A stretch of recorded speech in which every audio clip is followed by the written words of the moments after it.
Bonjour tout le monde, j'espère que vous allez tous bien. Beaucoup de rumeurs et spéculations voient le jour sur internet quant à la sortie de nouveaux smartphones en 2020. Dans cette vidéo, nous allons regarder tout cela de plus près en sélectionnant 5 smartphones dont la sortie est prévue pour l'année 2020. Donc ne bougez pas, nous allons bientôt démarrer, mais avant comme d'habitude, j'ai une petite question à vous poser. Quelle pathologie mentale Apple pourrait détecter grâce à l'Apple Watch? Réponse A, la démence. Réponse B, Alzheimer. Réponse C, l'hyperactivité.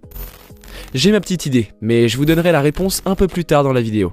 Avant de démarrer, pensez à vous abonner à notre chaîne YouTube en activant toutes les notifications sur la petite cloche. N'hésitez pas également à liker cette vidéo.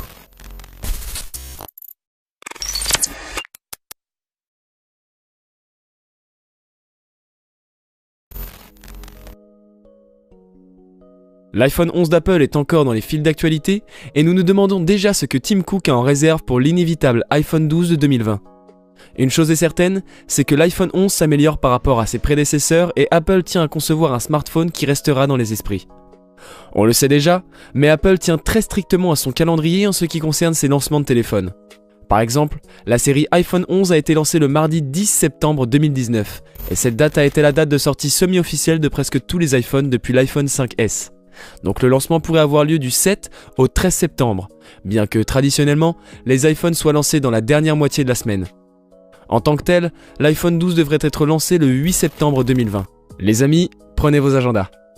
Apple commence à prendre du retard question 5G, car la plupart de ses principaux concurrents ont déjà produit au moins une génération de combinés 5G. Néanmoins, certaines rumeurs suggèrent fortement que l'iPhone 12 sera le premier de son genre à offrir une prise en charge complète de la 5G, et pour la première fois peut-être depuis plus de 2 ans, Apple s'appuiera sur la technologie Qualcomm.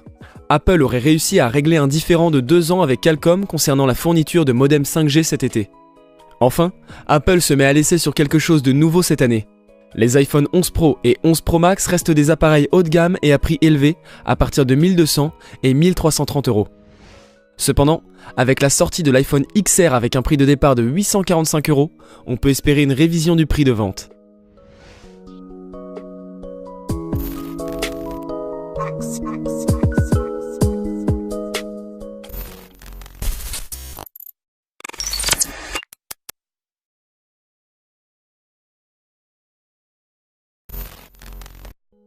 L'arrivée du Samsung Galaxy S11 commence à faire du bruit puisque les fuites commencent à voir le jour sur internet.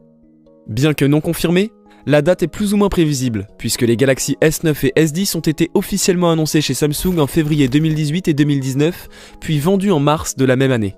Donc, Aussi, plusieurs téléphones de la gamme Galaxy S11 seront accessibles et nous pouvons également supposer que ces téléphones proposeront divers budgets, donc autour de 700 euros. Les récentes nouvelles selon lesquelles Samsung et Xiaomi, dont on parlera juste après, se sont associés pour créer un superbe appareil photo pour smartphone de 60 mégapixels et un capteur unique de 108 mégapixels ont servi à apaiser les esprits anti-Apple. Enfin, il faut s'attendre à ce que le Galaxy S11 soit équipé d'un nouveau capteur de caméra amélioré, à en croire les diverses fuites. Un nouveau processeur également, utilisant la technologie 5 nanomètres, pourrait être introduit avec le Galaxy S11.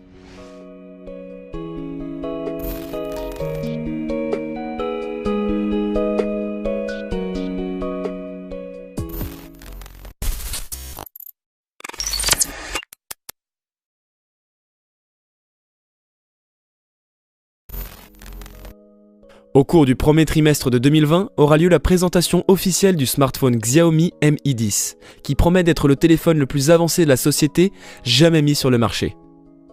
Il a été annoncé que ce téléphone recevrait un écran AMOLED dynamique de 15,7 cm. Il y aura également un objectif simple pour la caméra frontale, ainsi qu'un processeur Qualcomm Snapdragon. De plus, le téléphone disposera d'un boîtier en céramique, d'une mémoire de fonctionnement de 8 à 12 Go, d'une mémoire permanente de 256 à 512 Go, ainsi qu'une batterie rechargeable de 5000 mAh avec prise en charge d'une charge rapide de 100 watts. Quant à la caméra principale, elle prendra en charge le zoom optique x5. Cet effet est obtenu grâce à l'utilisation de 3 objectifs d'une résolution de 20 mégapixels, plus 20 mégapixels, plus 5 mégapixels. Il y aura également une version premium du téléphone, dans laquelle la caméra sera quadruple. Le Xiaomi Mi 10 ne possède pas de prise jack mais d'une interface USB, située en bas du téléphone. En outre, l'appareil mobile disposera de haut-parleurs stéréo ainsi que de nombreuses protections contre la poussière et l'eau conformes à la norme IP68 introduite chez Apple avec la sortie de l'iPhone 7, ce qui vous permettra de plonger jusqu'à une profondeur de 2 mètres. Pour le prix, le modèle de base avec 8 à 256 Go de mémoire permanente coûtera 495 €, tandis que le modèle le plus avancé sera plus cher, ce qui est assez évident les amis.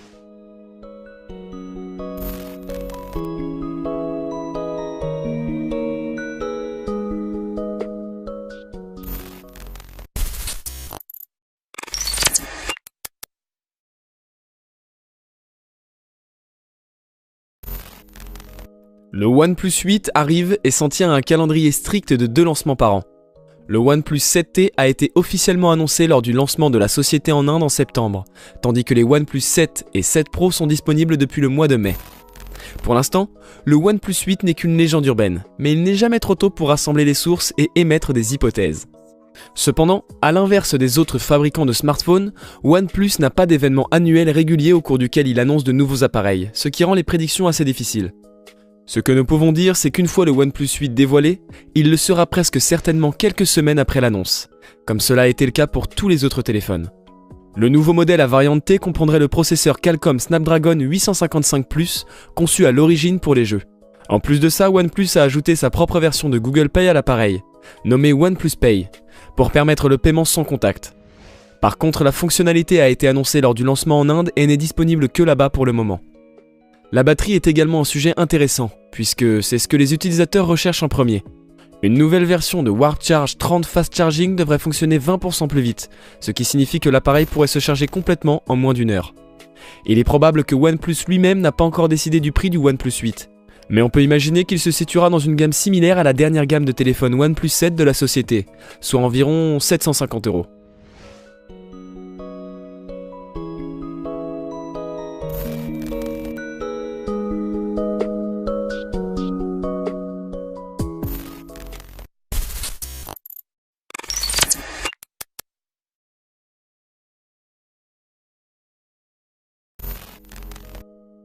Avec des fabricants tels que Samsung, Huawei, Xiaomi et bien d'autres dévoilant des téléphones pliables, y aura-t-il un jour un iPhone pliable? Eh oui, on attend hein. Cela semble probable, bien que Apple n'y parvienne probablement pas aussi rapidement que les autres fabricants de smartphones. La marque a déposé des demandes de brevets concernant des appareils pliables, mais elle ne pense pas dévoiler d'iPhone pliant avant 2020 ou peut-être même 2021. Qu'un iPhone pliable soit une bonne ou une mauvaise idée, il est indéniable qu'Apple l'a au moins envisagé. C'est en cours depuis 2016 lorsqu'Apple a passé une commande auprès de LG pour des OLED repliables. Apple est rarement le premier à lancer un produit, mais les produits Apple ont tendance à atteindre le sommet dans leur domaine car la société observe beaucoup l'évolution de l'industrie mobile, puis les perfectionne afin de créer quelque chose de plus intuitif et supérieur à la concurrence. La stratégie d'Apple est d'être le meilleur, pas le premier. Selon les premières prévisions, Apple lancera un téléphone pliable en 2020. Cela pourrait être encore plus tard. Nous ne pouvons être certains d'une chose les amis. Si les téléphones pliables sont un fiasco, il n'y aura jamais d'iPhone pliable, à moins qu'Apple ne sache où l'achèvement a mal tourné et élabore une nouvelle méthode de production.